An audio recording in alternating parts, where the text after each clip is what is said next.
Light house اگر آپ پاکستان یا پھر ایشیا کے کسی بھی کنٹری میں رہائش پذیر ہے اور آپ لائٹ ہاؤس کے بارے میں نہیں جانتے تو ایسا ممکن نہیں ہے جناب۔ ہمارے ہاں سوشل میڈیا الگ ہی لیول پر ہے، ایک ذرا سی چیز کو اتنا بڑا بنا دیتی ہے اور اسے اتنا بڑا بنا کر پیش کرتی ہے کہ لوگوں کے رونگٹے کھڑے ہو جاتے ہیں کہ آیا یہ ہے کیا۔ اب لائٹ ہاؤس جو ہے ٹرینڈنگ میں، تو ہم بھی مجبور ہوئے کہ اس پہ ایک ویڈیو بنائیں۔ وجہ یہ ہے کہ سوشل میڈیا میں موجود کچھ لوگوں نے اسے اتنا بڑا چڑھا کے کہا ہے کہ آپ کو بتانے کے قابل نہیں چھوڑا، مگر ہم آج آپ کو اس کی ایک ایک سچائی سے آگاہ کریں گے کہ آیا یہ ہے کیا۔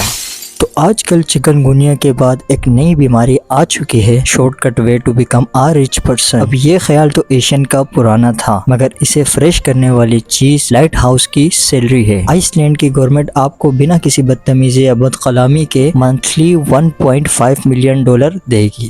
اب اس کے فوائد بتاتا چلوں، اگر آپ دبئی یا کسی بھی ملک جا رہے ہو تو آپ کے 7 سے 8 لاکھ روپے تقریباً خرچہ ہوگا، مگر آئس لینڈ کی گورنمنٹ اگر آپ لائٹ ہاؤس کی نوکری کے لیے جا رہے ہو تو وہ آپ کو ٹکٹ ویزا سب کچھ فری میں دے گی۔ اگر آپ کسی ملک جائیں تو وہاں ایک بہت بڑی پرابلم رہتی ہے گروسری کی، یعنی کھانے پینے کی چیزیں وہاں واقعی بہت مہنگی ہے، مگر یہاں آئس لینڈ کی گورنمنٹ اگر آپ لائٹ ہاؤس کی نوکری کے لیے جا رہے ہیں تو سب کچھ کھانا پینا آپ کا فری ہے۔ اگر آپ دبئی مسافری کے لیے جاتے ہیں تو کم از کم آپ کو 2 سے 3 سال وہاں مزدوری جو بھی ہے کرنی پڑتی ہے، مگر آئس لینڈ آپ لائٹ ہاؤس کی نوکری کے لیے جائیں گے تو اس کی کم از کم 3 ماہ مدت ہے۔ 3 مہینے کے بعد آپ کی مرضی ہے آپ نوکری کرنا چاہتے ہیں یا نہیں۔ چوتھی اور سب سے مزے کی چیز یہ ہے کہ اگر آپ دبئی میں اچھی سے اچھی پوسٹ پہ بھی لگتے ہیں تو پاکستانی ماہانہ 2,10,000 روپے کما سکتے ہیں، مگر آئس لینڈ کی گورنمنٹ لائٹ ہاؤس کے لائٹ جلانے کے لیے آپ کو ماہانہ پاکستانی 32 کروڑ روپے سیلری دیتی ہے۔ اب جہاں فوائد کا ذکر ہو رہا وہاں نقصانات کا ذکر کرنا لازم ہو جاتا ہے۔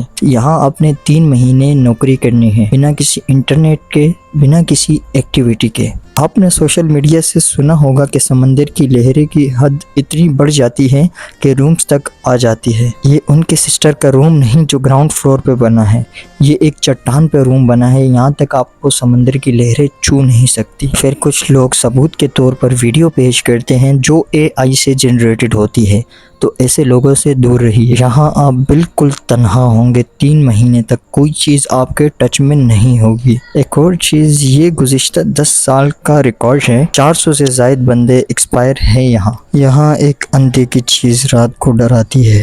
اندھے کی چیز کے متعلق آپ کو ذرا ڈیٹیل میں بتانا چاہوں گا۔ یہاں 10 سال کے ریکارڈ میں آج تک 400 سے زیادہ اموات ہو چکی ہے، یہ بات میں نے آپ کو بتا دی، مگر 2 ایسی شخصیت تھی جو بنگلہ دیش سے تعلق رکھتی تھی، وہ یہاں سے فری ہوئی، یعنی انہوں نے 3 ماہ کی مدت تک نوکری کی بنا اپنی جان گنوائے، مگر ان کا کہنا ہے، ان کے انٹرویو سے مجھے یہ معلوم ہوا ہے کہ ان کا جو دین ہے اسلام ہے اور وہ بنگلہ دیش سے تعلق رکھتے ہیں۔ ان کا کہنا ہے ہمیں اگر ابھی کوئی 100 کروڑ روپے بھی دے تو ہم نہیں جائیں گے۔ ان کا وہاں نہ جانے کا مقصد صرف اور صرف رات کے پہر یہ اندھے کی چیز ہے۔ ان کا کہنا ہے کہ ہمارے ساتھ کافی بار ہو چکا ہے، اور جب یہ آتی تھی تو ہم قرآن پاک پڑھتے تھے، ذکر و اذکار کرتے تھے، اس کے باعث یہ ہمیں نقصان تو نہیں پہنچاتی تھی مگر ڈراتی تھی۔ اب گزشتہ کچھ دن قبل ایک محترمہ گئی تھی جس کا تعلق آذربائیجان سے تھا، وہ 5 دن ڈیوٹی دی، مگر 5ویں 6ٹھے دن اس سے آئس لینڈ والے ٹچ میں نہ رہ پائے۔ سیٹلائٹ کے ذریعے لوگ ٹچ رہتے ہیں مگر نہ رہ پائے، تو انہوں نے وہاں ایمرجنسی ہیلی کاپٹر بھیج دیا،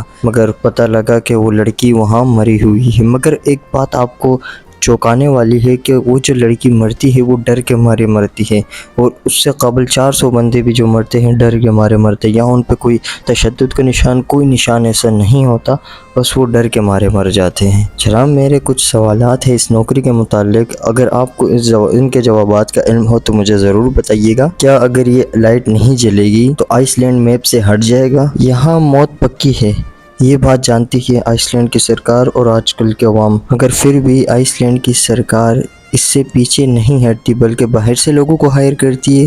اس کی کیا وجہ ہے؟ چلیں ایک ٹائم کے لیے مان لیتے ہیں اگر لائٹ جلانا بہت ضروری ہے تو کوئی بات نہیں، ایک وقت پہ ہم 3 سے 4 بندے بھی تو ہائر کر سکتے ہیں، ایسا ہم کیوں نہیں کرتے بھائی؟ اور میرے پاکستانی مجھے پتا ہے تم لوگ باز نہیں ہوگے، تم یہ کام کر کے رہو گے، مگر ایک بات آپ کو بتانا چاہوں گا، باقی مرضی آپ کی، جان آپ کی، آپ جو کرنا چاہیں، مگر اگر یہ بچنے کی جگہ ہوتی نا، صرف چیلنجنگ جگہ ہوتی، تو انگریز ہمیں کبھی بھی موقع نہیں دیتے۔ یہ چیلنجنگ جگہ نہیں ہے، یہ ڈیئر نہیں ہے، یہ موت ہے۔ میں آپ کو پہلے ہی بتاتا ہوں، باقی ان کی مرضی ہے، چلیں باقی ان کی مرضی ہے، ان کا ملک ہے، جو کرنا چاہے، مگر جان آپ کی ہے، جان آپ کی بہت قیمتی ہے، آپ اسے سنبھال کے رکھیے گا، فالتو جگہوں پہ اپلائی نہ کریں تو بہتر ہے، مگر مجھے پتہ ہے کیڑا تو کاٹے گا، اپلائی تو کریں گے یہ لوگ۔